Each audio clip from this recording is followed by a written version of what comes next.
मंडळी, जय महाराष्ट्र. राज्याच्या राजकारणातून सर्वात मोठी अपडेट समोर येते. एकीकडे उद्धव ठाकरे यांनी मातोश्रीवर खासदारांची बैठक बोलवली, परंतु या बैठकीला काही खासदारांनी ऑनलाईनचं कारण सांगून दांडी मारली. एकीकडे दुसऱ्या बाजूत बघायचं गेलं तर यांच्यावरती आरोपही केले जात आहेत. अखेर हे कोणते खासदार आहेत जे शिंदेच्या संपर्कात तर नाहीयेत, त्यांच्यावरती अशा पद्धतीने आरोपही केले जात आहेत. मातोश्रीवर जी बैठक ठरवली, या बैठकीमध्ये काही खासदार जे आहेत ते ऑफलाईन उपस्थित झाले, परंतु ऑनलाईन उपस्थित असणाऱ्या खासदारांवरती क्वेश्चन्स केले जात आहेत. हे खासदार अखेर होते तरी कोणते? यामध्ये पहिल्या नंबरचा जो खासदार होता तो खासदार ओमराजे निंबाळकर, जे ठाकरेंच्या आधीपासून सहवासात आहेत आणि ठाकरेंना चांगल्या पद्धतीने सपोर्टही करतात.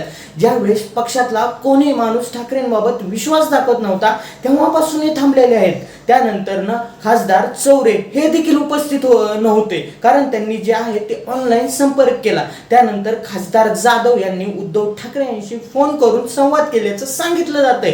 परंतु प्रश्न हाच उद्भवतोय, यांना ऑफलाईन उपस्थित राहण्यासाठी अडचण काय आली? कारण एकीकडे शिंदे गट जे आहे ते खासदार आपल्याच बाजूने असल्याचा दावा करत आहेत, परंतु ज्या पद्धतीने उद्धव साहेब ठाकरे यांनी खासदारकीमध्ये आपला जो पक्ष आहे तो गाजवला, परंतु आता तेच खासदार जे आहेत ते उद्धव ठाकरे यांना सोडून जाणार का, हा प्रश्न उद्भवतोय. मित्रांनो, याबद्दल तुमचं काय मत आहे मला जरूर कमेंटमध्ये सांगा. व्हिडिओ आवडला असेल तर फॉलो करायला विसरू नका.